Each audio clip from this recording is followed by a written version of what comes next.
I am Deidré Wallace, a relationship and corporate therapist. The clue is always in the gaze. Point 7, how we climb out of the black hole of despair and depression in order to get the gaze, attention, and applause. We can be happily living life when suddenly we get thrown a few serious punches. Usually, we find ways of dealing with these, no matter how difficult they prove to be.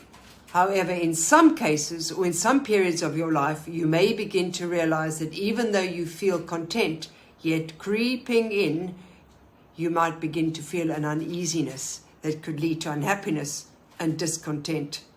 We all dip from time to time. However, when feelings emerge from nowhere and you feel like they don't belong to a particular situation or what a situation requires from you, is when you need to sit up and take note. These emotions may at some point have been suppressed way back in your past, and a current event or occasion could have released them.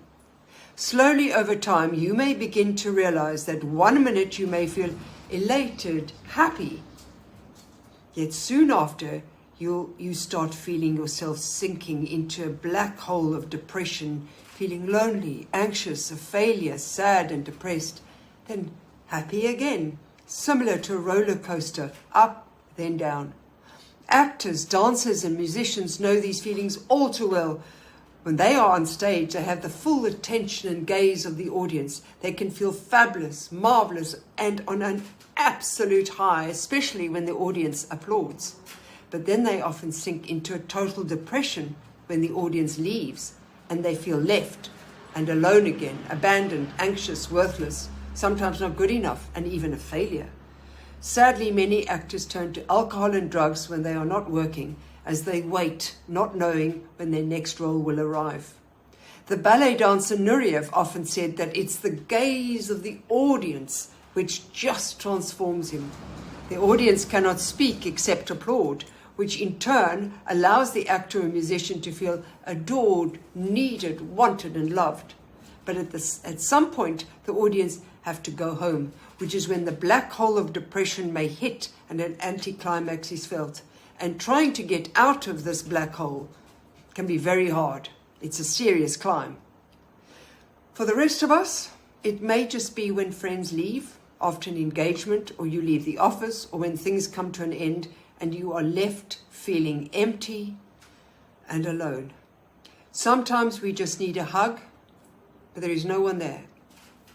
Feeling similar to being that baby, receiving a parent's gaze, but then being put down and left and realizing that mummy cannot be there for us 24/7 ever again, as explained in previous videos. Sometimes, like that baby you once were, you may need comforting, or as a child praise and told that things will be okay. As an adult, you may still need a hug and so on.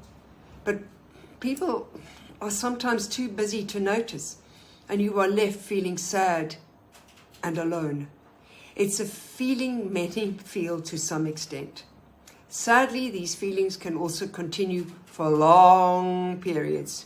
You may find yourself not wanting to get out of bed in the mornings, and you may start feeling a sinking paralysis. Actually, you may have always felt this way. You may have felt depressed since childhood and just accepted this as being normal. But now it might become worrying. Here it is also worth noting that depression and anger often go hand in hand. This type of anger being due to some unresolved past experience. This is why depression is sometimes described as frozen anger. It's the anger that has been frozen in time, resulting from memories that have been buried. But you don't even have to have had a terrible childhood to experience highs and lows. However, if they are getting in the way, it may be time to find out where they come from so you can heal in order to get on with your life. This especially if you experience feelings that emerge from nowhere, feelings that may have gone unnoticed and unspoken, which may have been suppressed or depressed. This can linger on for years, especially if there is no understanding with regard its root. Note too that another layer to this is sadness. Anger often masks sadness, as sadness and possible shame, perhaps as a result of an unaddressed childhood experience. And then all these feelings may have become depressed. Unfortunately, even if our feelings are suppressed, they have a strange way of emerging, often when we least expect them to. Anger or sadness, even depression, can emerge in the simplest of situations, or when a past memory is triggered. Or they can emerge when you feel criticized, unheard, not seen, misunderstood or blamed, or indeed when you feel guilty or worthless. We all at times have experienced emotional highs and lows, even if it's just to some small extent at least. However, not understanding where your emotions come from and then suddenly experiencing anger and rage or even depression can take its toll on your body. It takes a huge amount of energy to suppress or even express these emotions. Even when these emotions do indeed erupt, it's often through some angry explosion, leaving the body feeling tired and utterly exhausted, leaving you feeling extreme guilt and shame for erupting so viciously, even violently. This can lead to further depression and then self-criticism, experienced either during or after the event.